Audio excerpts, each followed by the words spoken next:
Shalom, Haverim. Laila Tov a todos. Boa noite. Erev Tov, né? Laila Tov é quando estamos nos despedindo.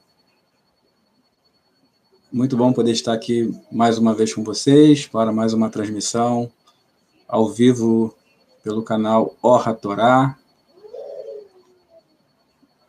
Já vejo que há algumas pessoas aí presentes, nos aguardando. Como é de costume, irei pedir aos irmãos que estão presentes que venham sinalizar para nós caso haja algum tipo de dificuldade em relação ao áudio, se não estiver nos ouvindo. Eu ia pedir alguém que dê um ok, caso esteja tudo bem com o áudio. São 8h31 agora. Prometo que essa transmissão de hoje ela vai ser mais curta. A abordagem, apesar de ser uma abordagem importante dentro do contexto escritural, mas eu procurarei ser bem objetivo no dia de hoje.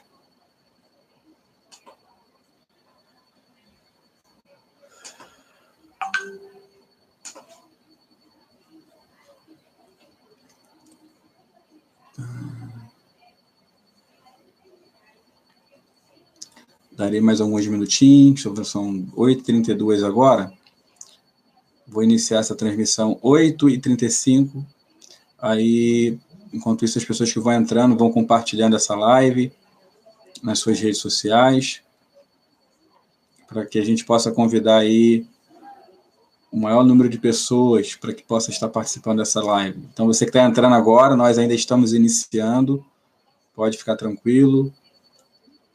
Nós iremos iniciar 8h35, para que você possa compartilhar essa live com conhecidos, com amigos.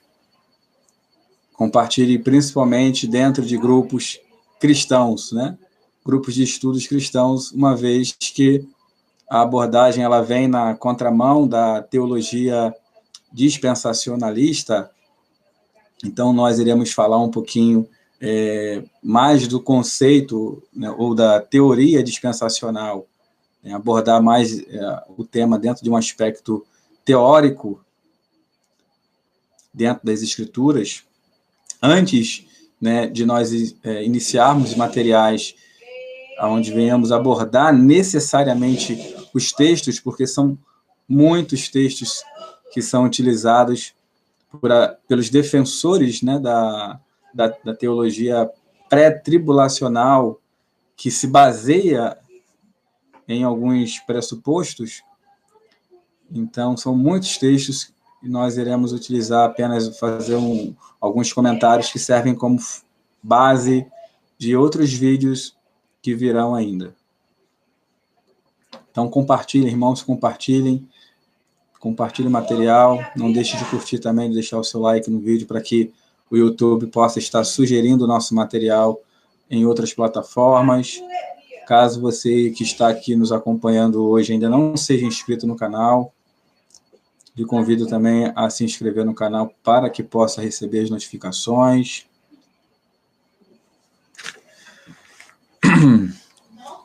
Desde já quero cumprimentar os irmãos que eu consigo visualizar que estão presentes, né? Porque nós, às vezes, percebemos aqui, eu recebo o número de pessoas que estão presentes, mas eu só consigo identificar aqueles que deixam ok, uma saudação, aqueles que dizem ou que falam alguma coisa no chat de comentários aí.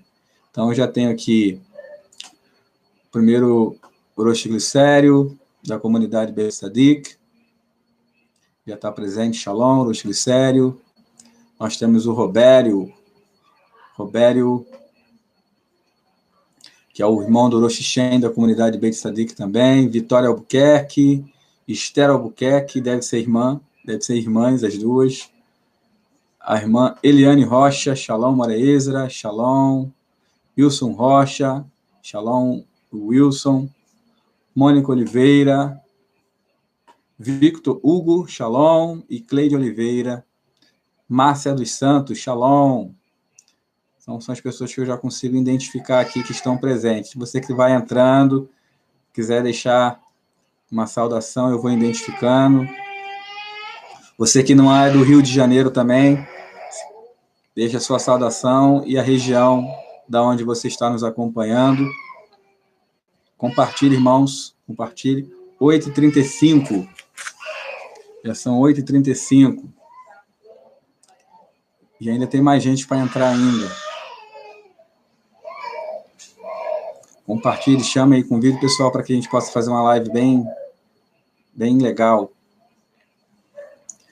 8h35, 8h36. Vou iniciar essa live.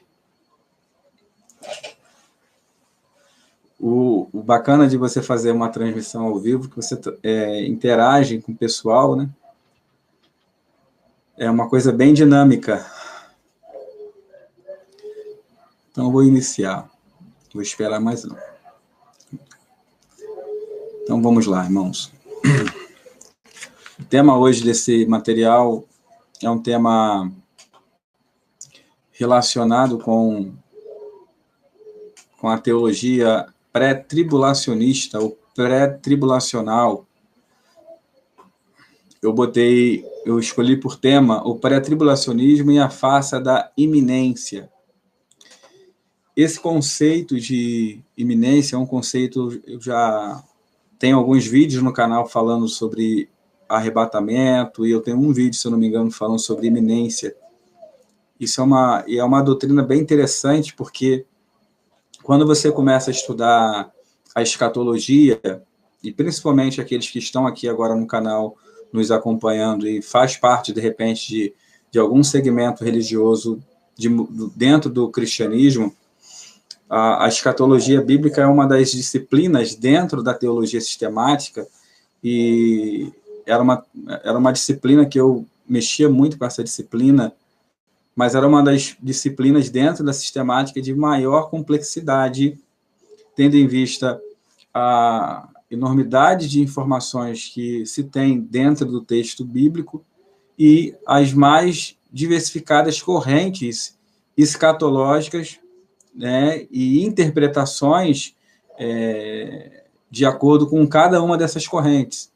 Então, quando você começa a trabalhar com a chamada escatologia dentro de uma perspectiva cristã, é algo muito complicado, porque, primeiro, quando se fala de teologia, você não fala teologia, você fala, na verdade, se fala de teologias. Então, você tem já diversas correntes teológicas, e cada corrente ela vai defender uma premissa, vai defender um ponto de vista, e com a sua fundamentação.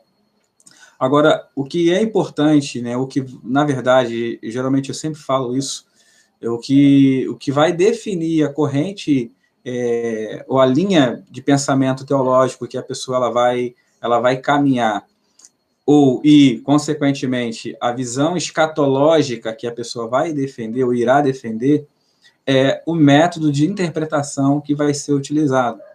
Então, quando se estuda especificamente, né, é claro que, para nós, Netzarim, o método de interpretação é o método judaico, é o modo pardese de interpretação, e que vem acompanhando os seus chamados midrashim, ou os midrashot.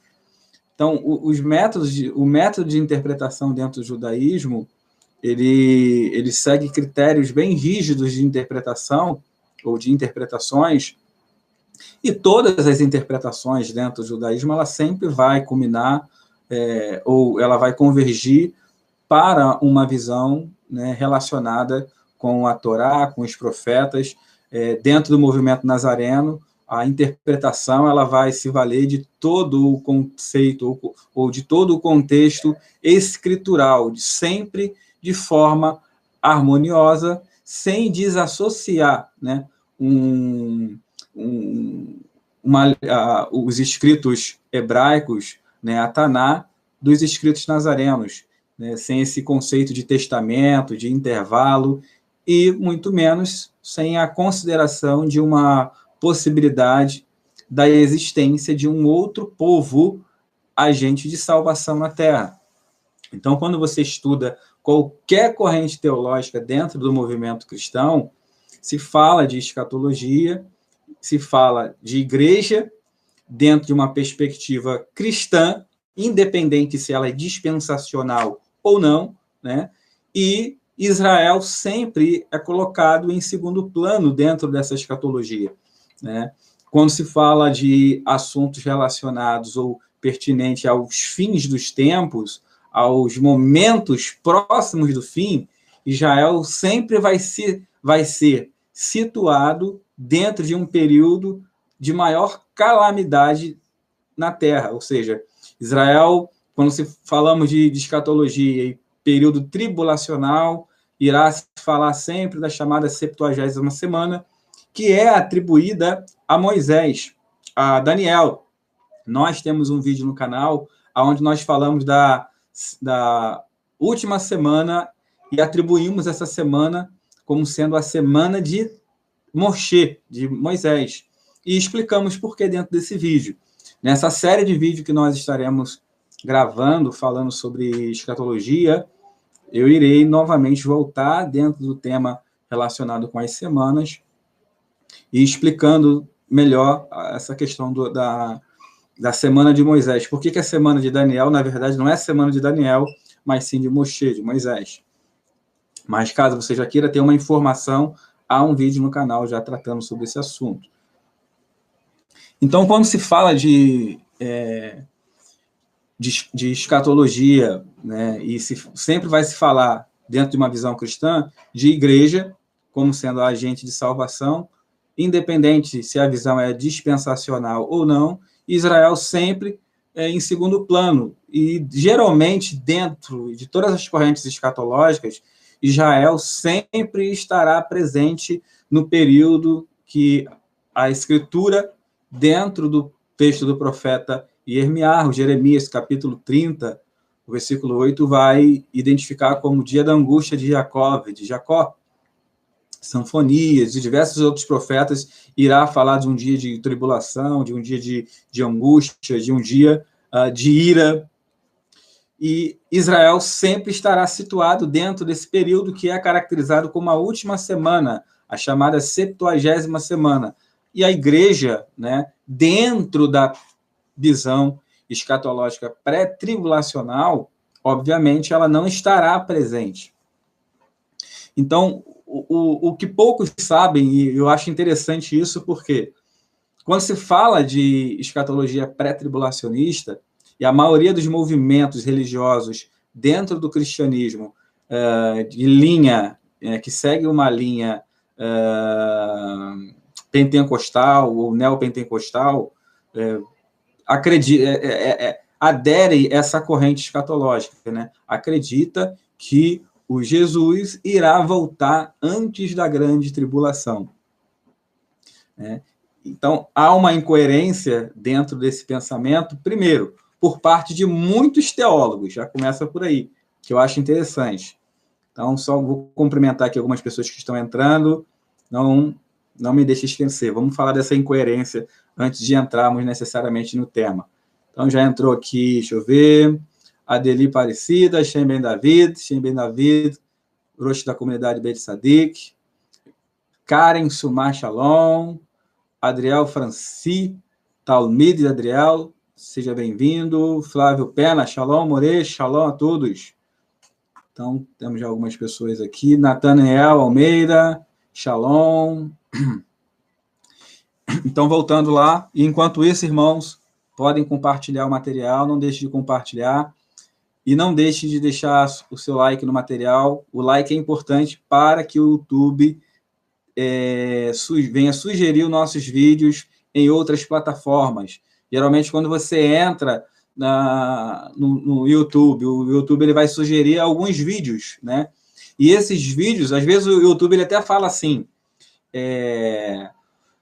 pessoas que seguem o fulano de tal assistem esse vídeo, ou seja, aquele vídeo ali tem uma relevância, né? Então, assim, você é Netsarim e nos acompanha pelas redes sociais, não deixe de curtir o nosso material. Se você é cristão e corajoso, pode curtir também. Tem cristão que tem problema em se compartilhar e curtir um material desse, né? Ele vai ser disciplinado dentro da igreja. E é de verdade mesmo, né? Isso é sério mesmo, isso acontece. né? O negócio é isso, você está compartilhando e curtindo material lá de um judeu lá, nazareno, lá, e o camarada está desconstruindo.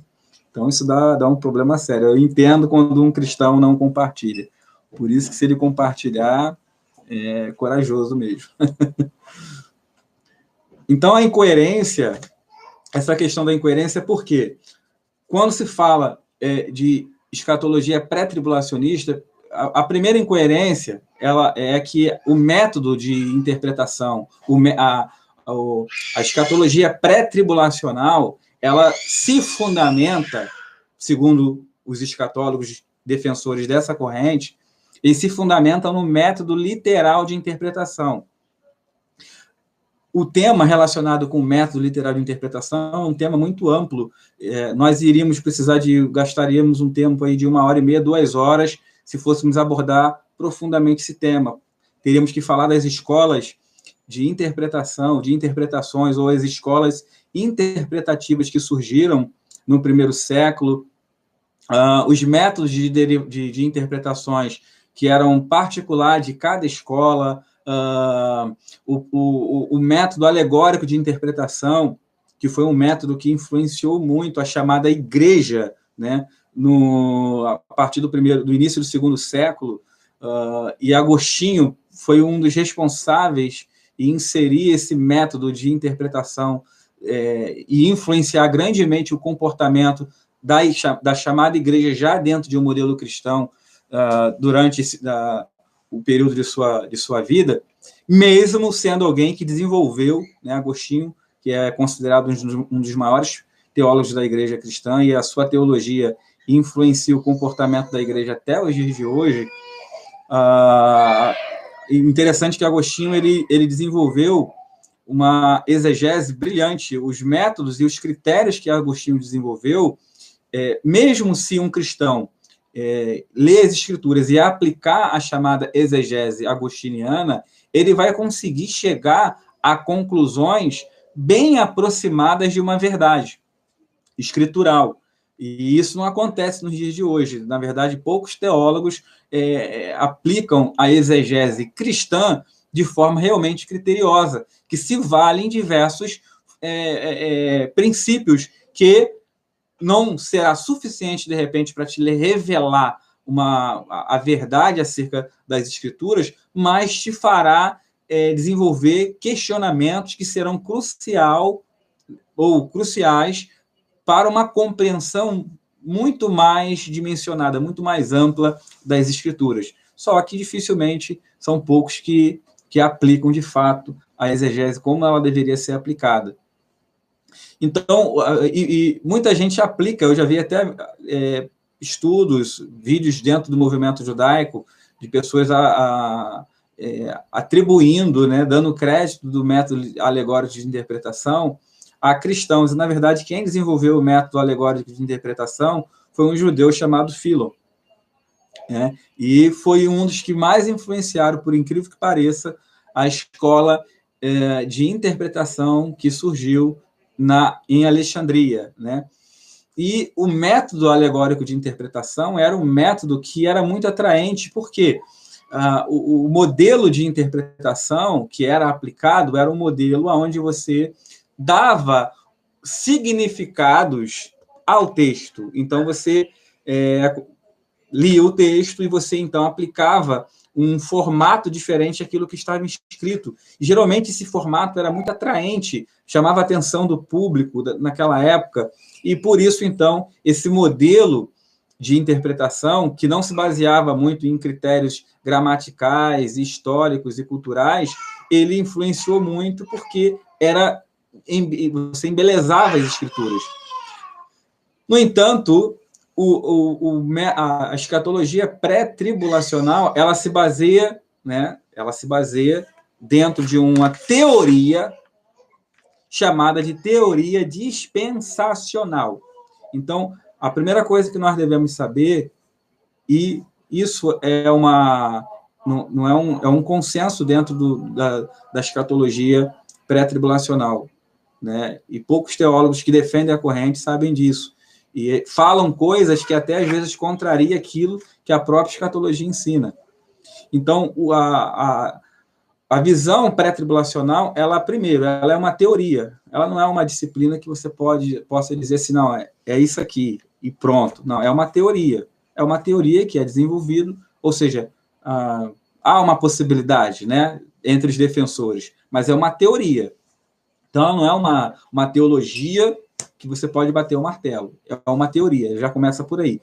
E dentro dessa visão teórica, dentro dessa teoria dispensacional, o método de interpretação que é utilizado é o método literal de interpretação, segundo os seus defensores.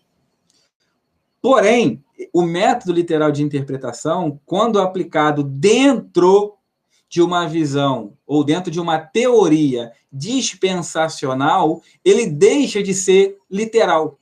Por exemplo, todo dispensacionalista, quando ele lê Jeremias 31, a partir do verso 31, que fala da aliança nova que seria impressa no coração, e esse mesmo texto vai ser repetido dentro dos evangelhos de Matitiarro, dentro dos evangelhos, e lá no Sefer Ivrim, no livro de Hebreus, eles aplicam que essa nova aliança seria uma aliança feita com a igreja dentro de um aspecto gentílico, ou seja, a visão dispensacional é de que Israel foi deixado temporariamente de lado e agora a igreja ela é um agente de salvação formado principalmente por judeus e gentios, só que tendo os gentios como titulares, né, desse corpo.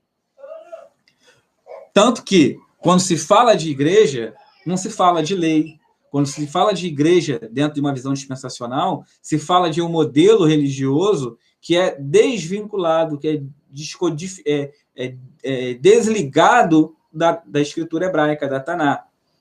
E, geralmente, qual é o argumento que muita gente utiliza, mesmo sem entender profundamente isso? Agora nós estamos na graça. Isso aí era da época da lei, ou seja, é como se fosse uma proposta diferente, né, que o Eterno está apresentando, que a Shin está apresentando, e não cabe nenhum tipo de elemento, nenhum tipo de ensinamento que venha te vincular àquela visão, né, hebraica, mosaica, como encontrada dentro dos escritos, dentro da Taná.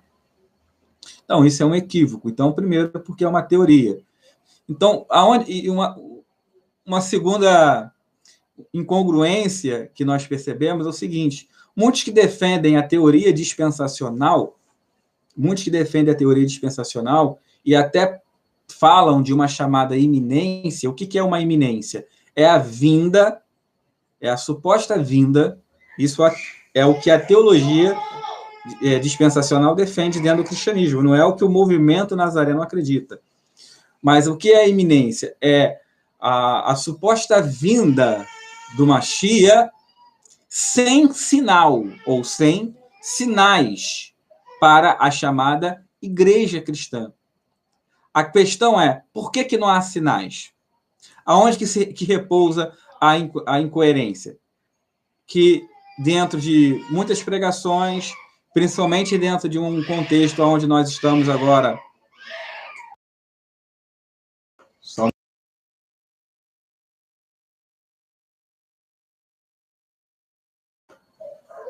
O neném está chorando aqui. Principalmente dentro de um contexto onde nós estamos aí nesse colapso aí do coronavírus e toda essa política que gira em torno dessa pandemia, o que você mais vê são cristãos falando de fim dos tempos, que isso é os sinais dos fins dos tempos. Eu achei curioso que eu vi, inclusive, Nazareno falando essas coisas nas redes sociais, falando desses sinais, né? E usando o coronavírus para caracterizar um momento próximo do fim. O cristianismo é normal a gente presenciar isso. Agora, para quem defende uma teoria dispensacional, que tem como um dos postulados a questão da iminência, é incoerente. Por quê? Porque a iminência é a volta do Mashiach, dentro da visão cristã, que seria o Jesus, sem sinal. Não há sinal. Por que não há sinal? Eu vou dar 1 minuto, né, para que qualquer um que esteja conosco agora online aí venha responder, venha ou venha responder, ou no mínimo venha chutar. Enquanto isso, eu vou ler aqui alguns comentários. Eliseu Machado, Shalom, esclarecimento. Amigos, há muitos anos na China negam essa suposta perseguição sobre os cristãos. Tal campanha contra a China tem origem de fake news dos Estados Unidos. Verdade. Né? E muitos cristãos realmente têm morrido na China, vão para a China, que é um país extremamente comunista, e pregam uma religião lá, então é morte na certa. Né? Deixa eu ver aqui. Podem arriscar, irmãos, não fiquem com medo de errar, não. Hashem é um Hashem. Sou peregrino na terra, Shalom e boa noite. Hashem é um Hashem é um. Shalom. Roshi Yuri de Franca, São Paulo. Satisfação, Roshi Yuri. Satisfação em ter aqui conosco aqui na nossa live. Temos feito lives basicamente quase todos os dias, nesse horário de entre 8 e 8h30. Leodugério Antunes Neto, não tem superchat? Não entendi sua pergunta. Então, os irmãos não querem arriscar? Vamos lá. Qual é a base, né? Por que se ensina a teoria dispensacional? Isso aqui, irmãos, é uma coisa que eu acho incrível. Por quê? A teoria dispensacional, ela, para defender as suas verdades, ela foi criando outras teorias. Cada disciplina, quando você estuda pré-tribulacionismo, você tem várias matérias que você vai estudando. E, geralmente, uma matéria ela serve para fundamentar a outra. E vai indo, vai indo. Então, quando você consegue entender isso, né, você consegue mapear o ensino e identificar, naturalmente, aonde se encontra os equívocos e as irregularidades. Então, assim, são muitas. Nós precisamos gravar diversas lives para que a gente possa estar comentando e conversando, interagindo dessa forma. Mas por que não há sinais para a volta de Yeshua ou de Jesus, dentro do cristianismo, para a chamada igreja? Qual é a base? A base essa teoria, ela se desenvolveu dessa forma porque a própria escatologia pré-tribulacionista, ela vai tratar de uma disciplina chamada de plano de mistério. Plano de mistério.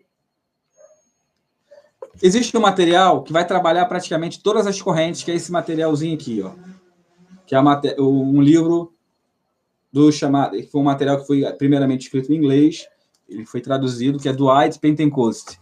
Então, aqui você tem praticamente, é um dos poucos, na verdade, não é um livro, é um manual, onde trabalha basicamente as 4 correntes escatológicas, e, por final, ele vai se mostrar pré-tribulacionista, ele vai defender o pré-tribulacionismo. Então, dentro desse material, ele vai tratar de uma disciplina que é muito comum, que é chamada de plano de mistério. O que é isso? Ele vai dizer que a igreja é um mistério, ou seja, a igreja ela não foi revelada na Taná, ou seja, ela não existe dentro das escrituras hebraicas. Então, se a chamada igreja ela não existe, não há possibilidade de haver sinais da volta de Mashiach para essa instituição. Por quê? Porque ela não existe. Então, dentro do próprio material, se ele vai concordar, ele vai dizer, ele vai admitir isso, que todos os sinais existentes e que as escrituras elas vão discriminar são sinais que foram direcionados para Israel, o povo de Israel. Não há sinais para a igreja. Por quê? Porque a igreja é um mistério. Então, eu acho interessante que Dwight Pentecost ele vai até dizer assim, foi revelado no Antigo Testamento que Deus ele salvaria ou levaria salvação aos gentios, mas o que não foi revelado é que essa salvação seria por intermédio da igreja.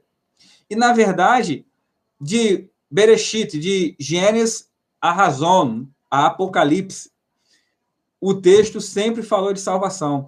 Toda a Torá sempre falou de salvação. direcionada para os gentios, né? Uma extensão, ou seja, a aliança que o Eterno ele fez com Israel, ela contemplava dentro dessa aliança um projeto, ou seja, havia dentro dessa aliança um projeto voltado para o alcance dos Goim. Você encontrará isso, inclusive, dentro da Parashá Lech Lecha, ou seja, no livro de Gênesis, capítulo 12, aonde o Eterno ele vai dizer com Avraham: sai da tua terra, da tua parentela, da casa do teu pai, vai para um lugar que eu te mostrarei. Ele vai dizer que abençoarei os que te abençoarem, amaldiçoarei os que te amaldiçoarem, e em ti farei bendita todas as famílias da terra. A expressão bendita ali, ela se encontra no texto hebraico dentro de um tronco chamado de Nif'al. O tronco Nif'al, dentro do texto hebraico, ele caracteriza uma ação passiva e também pode ser, às vezes, interpretada como uma ação reflexiva. O que isso significa? Quando você lê em português, que o texto diz assim: e em ti serão benditas todas as famílias da terra, ou seja, naquele pacto que o Eterno havia feito com Abraão, as nações seriam benditas. O que o texto, na verdade, está querendo dizer é que em ti se farão benditas todas as famílias da terra, ou seja, o ato de se tornar bendito não seria um ato voluntário. As nações, elas se colocariam em uma condição, ou os goim se colocariam em uma condição de serem abençoados. Eles adeririam à Brit, à aliança. Eles aceitariam a aliança, entrariam nos termos dessa aliança. E, obviamente, eles seriam alcançados. Nós temos dentro da Torá diversos exemplos, e nós iremos mostrar aqui ao longo do ano, nas lives que nós iremos fazer, a Torá contemplando os Goim, a aliança contemplando os Goim, a salvação chegando para os Goim, para os gentios, sem necessariamente a necessidade da criação ou a elaboração de uma nova religião chamada cristianismo, para que essa salvação viesse a alcançá-los. Então, a Torá e os profetas, elas sempre falaram de salvação para os gentios. E essa salvação, a Torá, a lei escrita e a própria tradição, as alianças que o Eterno ele desenvolveu com o seu povo, ela já contemplava os gentios. Então, não haveria necessidade de uma religião para que essa salvação os alcançasse. Um exemplo que nós temos dentro dos escritos nazarenos, conhecido como Novo Testamento, do que eu estou comentando, é encontrado dentro da Igreja de Romanos, a carta aos Romanos, no capítulo 11, onde Shaul ele vai falar do enxerto. Shaul, o enxerto não significa uma religião. O enxerto não significa uma religião onde os goim, os gentios, estariam no comando dessa salvação. O texto ele não quer dizer isso, né? Se colocar na condição de ser abençoado conforme a Parashá Lech Lecha envolveria da parte dos gentios uma aproximação do judeu com humildade. O que está lá dentro do profeta, escrito no profeta Zechariah, profeta Zacarias, capítulo 8, verso 23, se eu não me engano, onde 10 homens de todas as nações pegariam em um tzitzit de um judeu. Haveria, ou seja, eles estariam se amarrando aos mandamentos, que o tzitzit representa exatamente isso, né? Um símbolo dos 613 mitzvot, das 613 mitzvot. Então, o gentio aceitaria para ele essas condições, os termos da aliança, e se colocaria uma condição de bênção. Então, a ideia de uma iminência, quando se fala de iminência dentro de uma teoria dispensacional, essa necessidade da iminência, ela consiste justamente no fato de não haver igreja revelada dentro das Escrituras.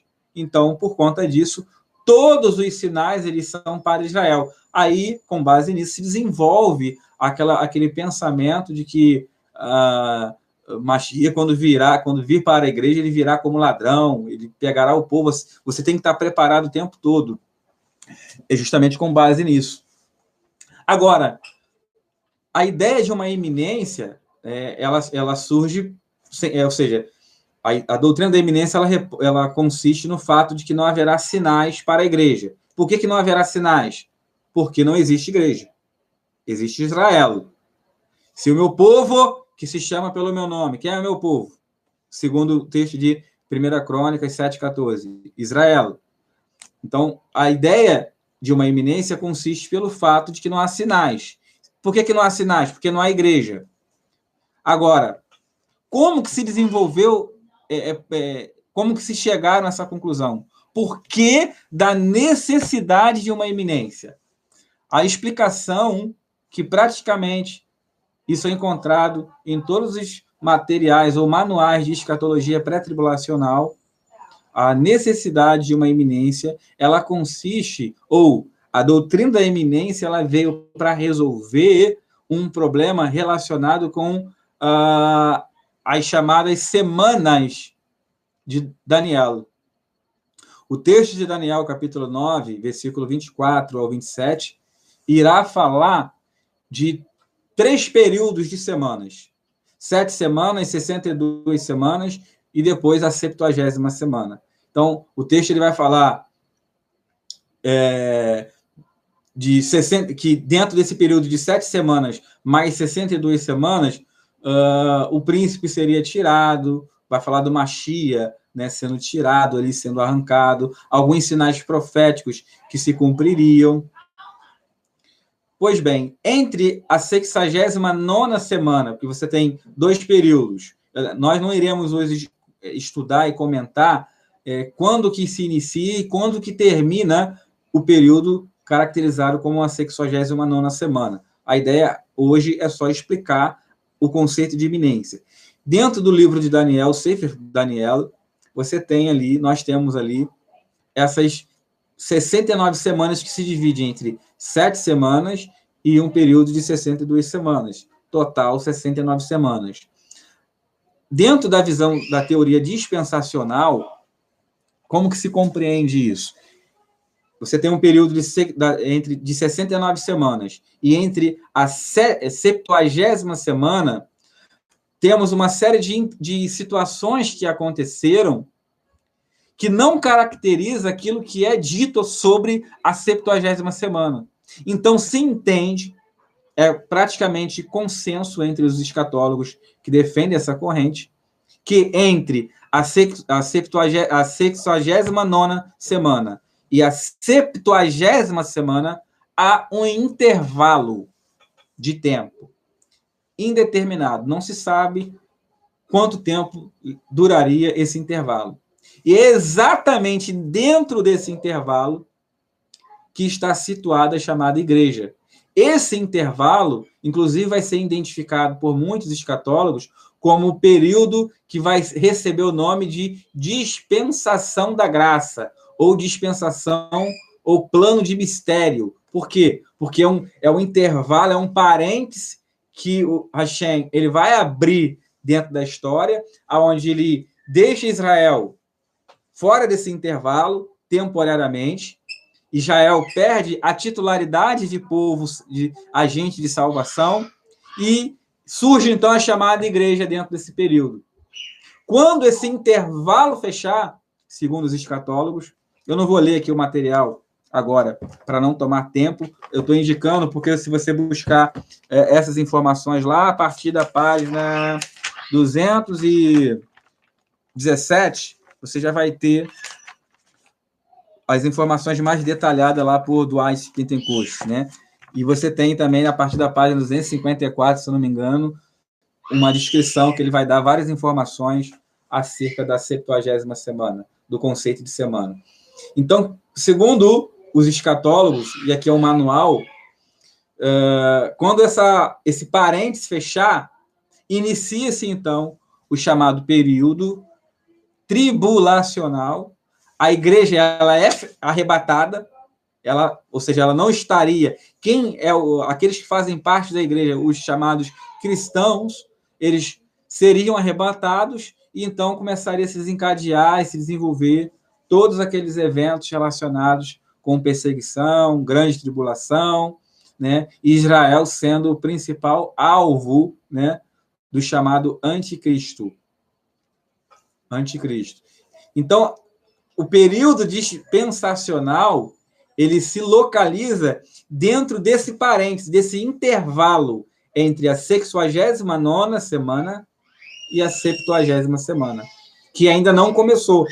Por isso que existe aquele consenso dentro de uma visão, dentro de uma teoria dispensacional, de que, onde você ouve muita gente repetir, às vezes até sem entender, nós agora estamos na graça, né?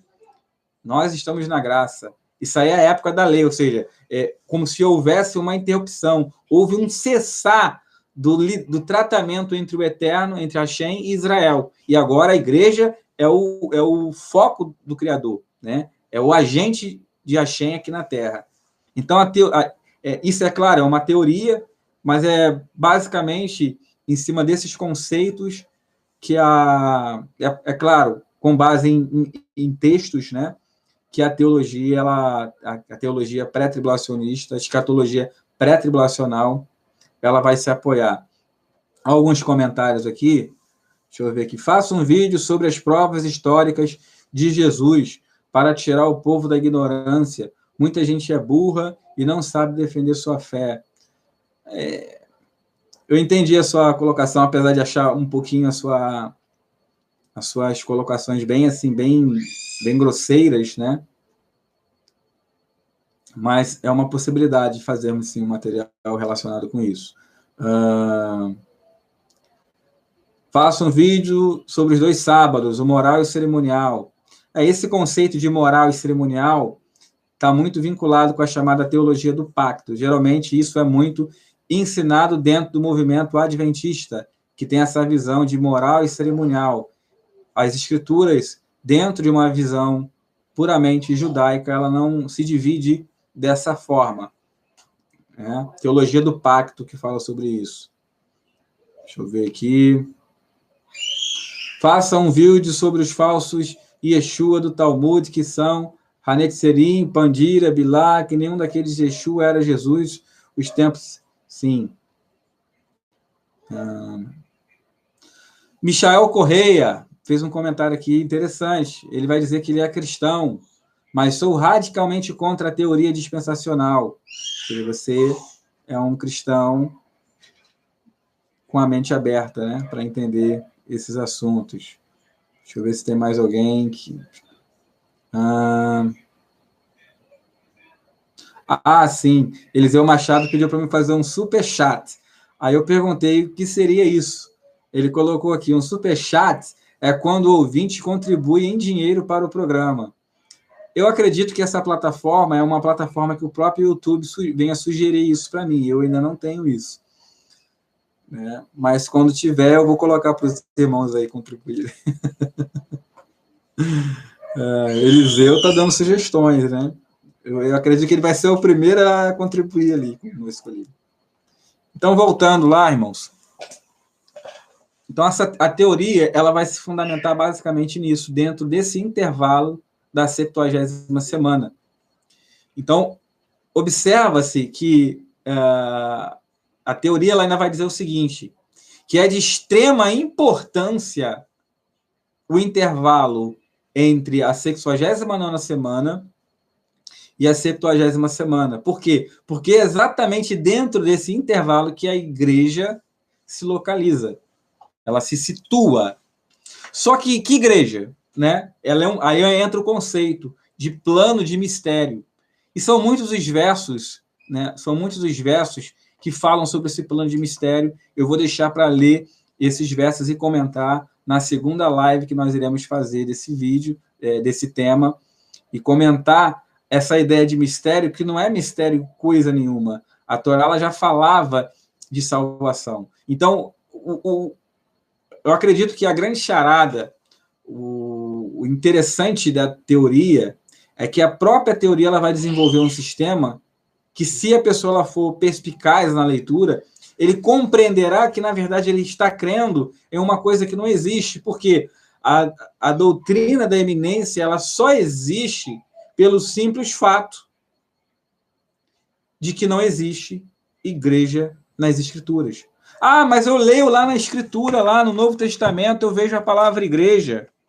Eu vejo lá escrito, porque as portas do inferno não prevalecerão contra a igreja.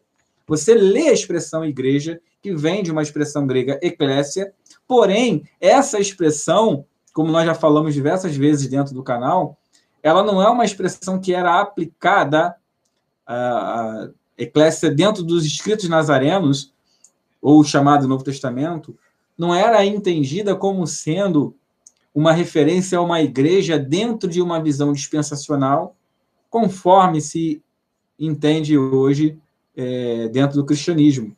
Não existia nenhuma ideia de cristianismo ainda. Então, quando se fala de igreja ali, a expressão grega, que seria eclésia, e essa expressão eclésia, ela era a mesma expressão que foi utilizada dentro da Septuaginta pelos rabinos, quando fizeram a chamada tradução dos 70, e a expressão eclésia, ela era sempre foi utilizada dentro das escrituras hebraicas ou dentro da Taná, em referência a Israel, a Am-Israel, o povo de Israel, nunca a uma instituição religiosa cristã. Não existe. Então, igreja dentro dos escritos nazarenos era uma referência. Na verdade, a expressão igreja ela é utilizada de forma bem diversificada. Você vai encontrar, nós iremos encontrar a expressão igreja sendo utilizada como reuniões, né, ajuntamentos, como convocações, por exemplo, quando o Rav Shaul, o conhecido como apóstolo Paulo, ele está lá na cidade de Filipos, se eu não me engano, e ele começa a ensinar em público, e uma grande multidão se reúne ali. A expressão que vai se reunir, e vai haver uma confusão por conta daquela reunião, e o texto vai dizer assim, e a assembleia era confusa. A expressão que eles traduziram como assembleia ali é a mesma expressão eclésia que aparece no texto de Matitiarro 16:18, porém eles traduzem lá como igreja. Então, se eles traduzissem assim, e a igreja era confusa, soaria mal teologicamente. Então, a assembleia era confusa.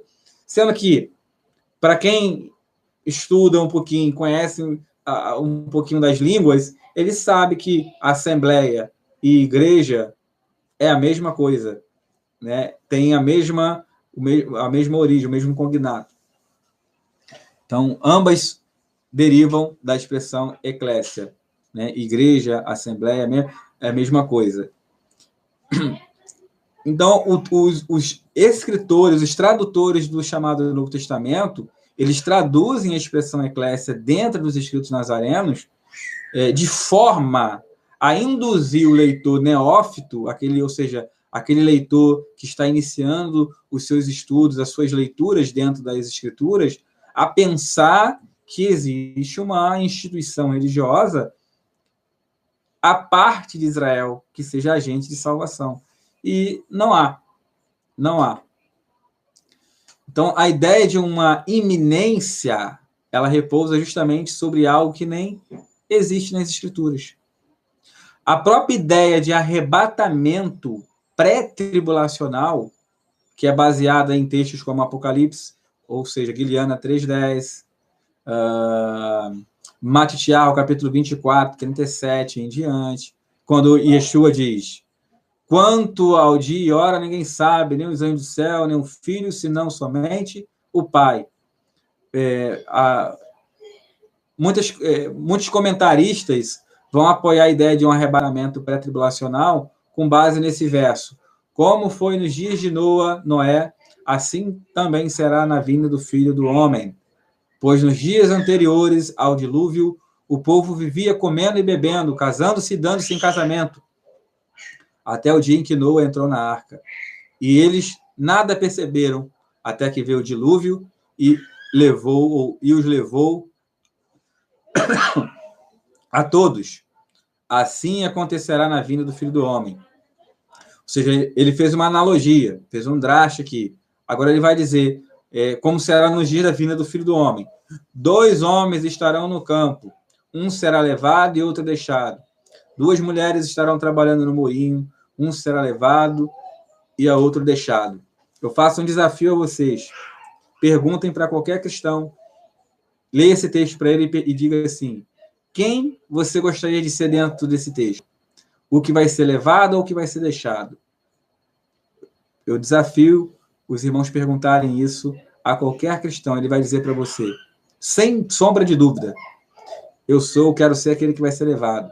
Na mente dele, ele foi condicionado. Irmãos, ele não entende nada de escatologia, mas através dos louvores, dos hinos, das pregações dos mestres de escatologia, a mente dele está condicionada a pensar exatamente dessa forma, que aquele que está sendo levado é aquele que está indo para o céu, ele vai morar no céu, ele vai ser arrebatado agora nesse momento. E, na verdade, o que Mashiach está dizendo é que aquele que está sendo levado é aquele que está sendo arrancado da terra, é aquele que, assim como nos dias de Noé, o dilúvio veio e levou a todos, ou seja, matou a todos. Então, esse que está sendo levado é o que está sendo morto. Observem que Yeshua ele vai dizer assim,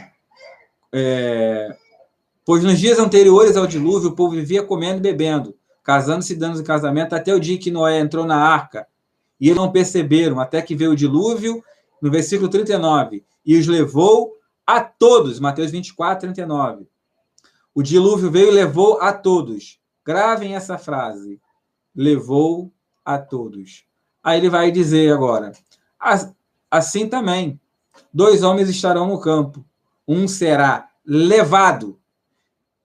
Então você compare o versículo 40 na sentença, aonde Mashiach diz, um será levado, com a sentença que aparece no versículo 39, e levou a todos. Quem é o que foi? Quem são os que foram levados nos dias de Noé? Aqueles que estavam fora da arca. Quem sobreviveu nos dias de Noé? Somente os que estavam dentro da arca. Essa é a temática. Então, quando ele fala que, assim como nos dias de Noé foram levados aqueles que estavam fora da arca, nos dias da vinda do Filho do Homem, um será levado e outro será deixado. Ou seja, Noé, com a sua casa, com a sua família, foi deixado na terra. Ele foi preservado dentro da arca para poder ser preservado na terra. Nos dias da vinda do Filho do Homem, um grupo será levado, mas um grupo será deixado e preservado nessa terra. É o que o próprio Mashiach Yeshua ele diz. Bem-aventurados são os mansos, porque eles herdarão a terra. E interessante que a escatologia pré-tribulacional irá interpretar esse texto aqui como dentro de uma perspectiva, né, dentro de uma teoria dispensacional, como sendo o momento onde muitos estão sendo arrebatados e indo morar no céu. É por isso que eu tenho dentro do canal um vídeo onde eu falo do arrebatamento da morte. O que seria o arrebatamento da morte? Esse arrebatamento, onde você é arrancado com força da terra, né, para despovoá-la, né? Você está sendo retirado dela, você está sendo morto, você não será deixado nela, por quê? Porque você não faz parte do reino, e o reino vai ser implantado aonde? Na terra. É claro que essa terra, dentro de uma visão judaica, ela não estará nessas condições que nós encontramos hoje. De repente, você é um cristão, está nos assistindo e fala assim, mas quem ensina isso é os TJs, os testemunhos de Jeová. Não. O judaísmo ele fala sobre ele tem um conceito, o judaísmo ele tem um conceito chamado de Olam Rabá. Olam Rabá. A expressão Olam Rabá, ela significa, né, o significado literal de Olam Rabá é mundo vindouro. Mundo vindouro. E dentro do judaísmo, dentro de qualquer corrente judaica, o Olam Rabá, o mundo vindouro, é visto justamente como o eterno reinando nesse mundo, esse mundo sendo transformado. Era de Mashiach governando. É claro que dentro do movimento judaico-rabínico, ou judaísmo normativo, eles não creem em Yeshua como Mashiach, né? Então, eles ainda estão aguardando. Para nós, Netzarim, Mashiach já veio e ele somente, então, retornará. Agora, o significado conceitual de Olam Rabá, a palavra Olam, dentro do texto, principalmente dentro dos dicionários cabalísticos, ela está relacionada com ocultação. Olam vem de Helen, né, que significa ocultar, esconder. Claro, o hebraico tem outras expressões também relacionadas com isso, né, como, por exemplo, dentro do modelo de interpretação, do modo pardês, você tem a expressão sod, né, que dá origem, inclusive, a Sefirá de Yesod, que é fundamento, ou seja, aquilo que está no fundo, escondido, a base, né? Então, Sod vem de segredo, vem de algo que está fundamentado também. Olam significa ocultamento, ou seja, a ideia de um mundo vindouro é de um mundo, dentro de uma visão judaica, que já existe, só que ele está ocultado aos nossos olhos. Né? O judaísmo ele vai ensinar que o Olam Rabá, esse mundo vindouro, que é um mundo transformado, ele é um mundo tão perfeito que nós não somos aptos a vê-los, a enxergá-los. É por isso que quando Rav Shaul ele fala da vinda de Mashiach, ele fala de etapas de transformações que acontecerá. O homem será transformado, depois a terra será transformada, né? Então ele fala de incorrupção lá em 1 Coríntios. Há vídeos no canal também que falam sobre isso. Esse vídeo aqui, eu vou colocar esse vídeo aqui, irmãos, dentro do canal Or HaTorá, uma playlist relacionada só com temas de profecias e escatologia. Então, esse vídeo ele vai ser colocado dentro dessa playlist dentro do canal. Então, o mundo vindouro, o Olam Rabá, é um mundo que já existe. Então, isso é um conceito totalmente judaico. A ideia de morar no céu, ela pode até ser considerada dentro do judaísmo, mas não dentro de uma perspectiva cristã, né? Por quê? Porque o céu ele vai descer, né? Isso aqui que nós conhecemos hoje se tornará um céu. O Éden estará aqui, né? Então, morar no céu é como você está, a terra aqui, você em um outro lugar, dentro, como ensina a visão cristã, isso não acontecerá. Existem princípios, né, dentro das escrituras que estabelecem que isso não acontecerá. Então, basicamente, hoje, irmãos, o que nós queríamos destacar dentro dessa live é esse conceito, né, relacionado com a chamada teoria, ou seja, é uma teoria apenas, né? Isso, biblicamente falando, não existe. Quando você entende o conceito de iminência, ou seja, a iminência ela depende necessariamente, ela ensina necessariamente que não haverá sinais, né? E não haverá sinais porque não há igreja para que ela venha receber esses sinais. Só há Israel. Por isso que todos os sinais são para Israel. E a eminência, ela depende justamente de um intervalo.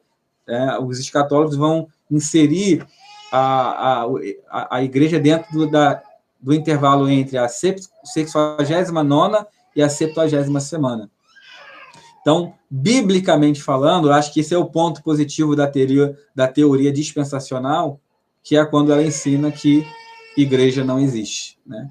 Que existe, na verdade, é um povo escolhido, e dentro das alianças que o Eterno fez com esse povo, as alianças contemplariam ou contemplam, né, os gentios, que ao se aproximar da comunidade judaica, automaticamente eles deixariam ou deixam de ser goim, deixam de ser gentios, conforme está lá na carta de Rav Shaul, capítulo 4, verso 11 ao 19, capítulo 2, verso 11 a 19, no capítulo 4, verso 17, da carta de Rav Shaul aos Efésios, aquela comunidade judaica de Efésios, Rav Shaul ele vai dizer assim: não andeis mais como andam os outros gentios.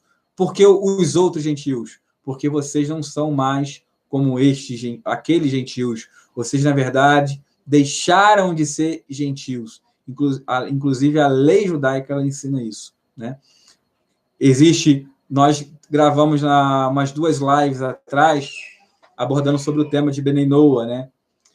muitos movimentos judaicos no Brasil fala que ensina, na verdade são pessoas que às vezes até falam dessa forma até para tirar algum tipo de benefício, de proveito, mas falam do tema Bnei Noah como sendo Bnei Noah sendo um estado, uma condição permanente, né? Como se um gentio jamais pudesse passar por uma conversão e se tornar um judeu. E, na verdade, quando a lei judaica fala de Bnei Noah, ela fala de uma condição, ela fala de um estágio, é uma condição temporária, né? Então, quando Shaul fala os outros gentios, é por quê? Porque esses gentios que se aproximaram, né, eles deixam de ser pagãos e têm a oportunidade de fazer o Giur e se tornar de fato judeus e serem respeitados como judeus. É claro que hoje, né, dentro da visão judaica Netzarim, dentro do cisma que há entre o judaísmo normativo, por conta de algumas alahot modernas que foram criadas, que colocaram o movimento judaico nazareno no ostracismo, né? Não há esse reconhecimento de conversão por parte dos nossos irmãos Yehudim. Mas, para aqueles que não estão atrás de documento de papel, né? Não se preocupam com essas formalidades e estão mais preocupados em ter uma Shia do que ter o documento, isso pouco importa. Então, espero que a live de hoje tenha sido de proveito para os queridos que estão aqui presentes. Os irmãos quiserem fazer pergunta antes de nós encerrarmos, já estamos com 1 hora e 1 minuto de vídeo. Eu vou estar lendo aqui algumas perguntas e respondendo as perguntas que são pertinentes aqui ao vídeo, para que a gente possa estar interagindo antes de finalizar essa transmissão. Os irmãos podem ficar à vontade. Vamos ver aqui. Flávio Pena colocou aqui: o cristão que compartilha esse material é nazareno e não descobriu ainda. É uma possibilidade. Ou pelo menos ter uma forte inclinação, Flávio. Flávio é meu xará, né? Meu nome civil é Flávio. Adeli, deixa eu ver. Adeli colocou aqui: tem até novela na TV Record, Apocalipse, com essa visão. Aí botou Yurtz, né? Deixa eu ver mais. Por enquanto não tem perguntas, né? Então quer dizer que os irmãos não têm dúvidas. Deixa eu ver. Ledugério Antunes Neto. Será que um pouco de confusão que possa existir na interpretação, seja por terem dividido a Bíblia em Novo e Velho Testamento, seria correto se não houvesse essa divisão? Agora sim. É por aí, né? No vídeo anterior nós falamos um pouquinho sobre isso, sobre esse conceito de Novo Testamento. Faça um vídeo sobre Gilgamesh Anunnaki. Essa linha aí, ela é a linha que foge do canal, entendeu? Eu já estudei a teoria dos Anunnaki e eu não acho pertinente para o canal essa abordagem, não. Mas eu não vou descartar, de repente, de um futuro, caso entenda que haja uma necessidade, comentaremos sobre isso. Deixa eu ver. Perguntas, irmãos, perguntas. O grande problema do dispensacionalismo é seu nascimento no século XVIII. Uma visão de uma adolescente que teve forte apoio de bancos e pessoas ligadas ao ocultismo da época. Sim, isso ainda é uma abordagem para outro vídeo, né? Para não assustar o pessoal. Mas eu procurei tratar da coisa mais de forma teórica e doutrinária e escritural, por enquanto. A questão histórica deixa para a próxima live. Deixa eu ver. Eliseu Machado. O querido irmão comprometeu. O Eliseu disse que eu comprometi ele com a questão da sugestão que ele deu para colocar aqui um botão, né, para a questão de arrecadações para o canal. Isso é uma coisa que o YouTube sugere para nós, né? Para mim, o YouTube ainda não sugeriu. Ele disse que eu comprometi ele, porque ele vai ser o primeiro, ele falou. Então, eu acredito que não tem perguntas, os irmãos estão compreendidos acerca do assunto. Zahav, forte, todos dizem que querem ser levados. É verdade, né? A maioria, eu nunca perguntei isso para ninguém que disse que queria ficar, entendeu? Todo mundo queria ir embora. Aí quando você diz para onde eles vão, eles desistem. Ou teimam com você, dizendo que não é isso, né? Então, deixa eu ver, vamos lá. Já estou terminando. Isaías Nicásio, me desculpe por não ter acompanhado desde o início, ok, pode ficar tranquilo que haverá outras lives. Cobe Claudino, Shalom, acontecerá uma grande tribulação? Vemos em Revelações, Apocalipse 13:7, que o anti-Messias perseguirá os santos e vencerá? Ele está me fazendo uma pergunta. Sim, essa abordagem ela existe, haverá, o texto fala, nós iremos abordar esses temas dentro de uma visão judaica, conforme... Na verdade, já existe escatologia desde Gênesis, desde o primeiro versículo de Bereshit, nós já temos escatologia ali. O que nós estamos fazendo primeiro é um trabalho modesto de desconstrução e de reflexão. Aqueles que são estão frequentando o canal e nos acompanhando semanalmente, nós estamos levantando situações aqui no canal para que você que acredita dessa forma venha refletir sobre o que nós estamos levantando. Porque o que nós comentamos aqui hoje nesse vídeo, são situações que são abordadas dentro da disciplina, né?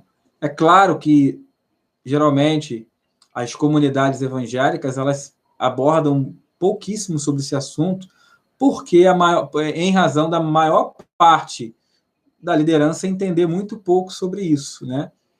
Então, geralmente, só se fala que vai acontecer. Seremos arrebatados, mas prova isso, né? Nós não vamos passar pela grande tribulação. Então, só se joga no ar, assim, que as pessoas vão comendo esse alimento. Deixa eu ver.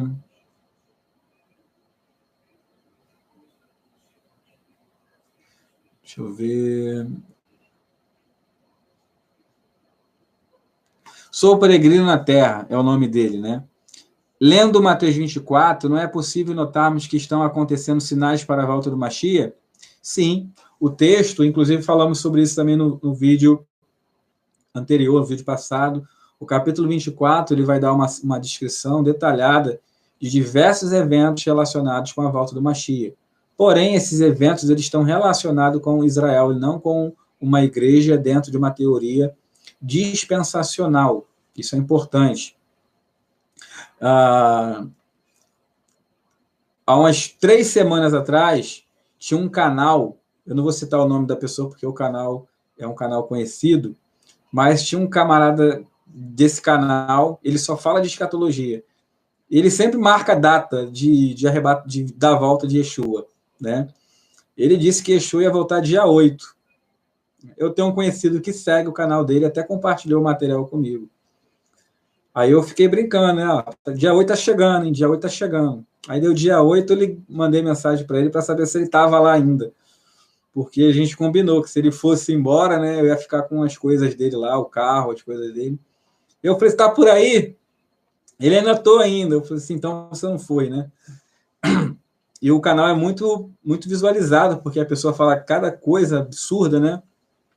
Então, o texto de Mateus 24 fala de sinais relacionados com a volta de Mashiach para Israel, sim, né? Agora, o que é crucial dentro de uma visão escatológica, o que serve como termômetro escatológico para o fim dos tempos e a aproximação da era de Mashiach, é Israel, e eu vou mostrar isso na próxima live, e Israel e o templo, a construção do templo. Eu só vejo vídeo falando de que estão construindo há 10 anos. Quando de fato começarem a construir o templo, irmãos, aí você se preocupa. Se você não tiver com a tua emuná ali bem alicerçada, Mas o que é essencial é Israel, e esse é o termômetro, né, escatológico, Israel.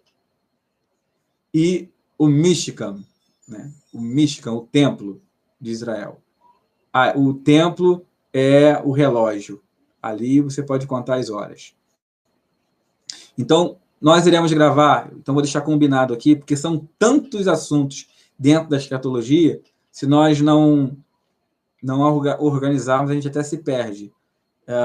Eu vou falar na próxima live sobre Israel como um fator fundamental para todos os eventos escatológicos.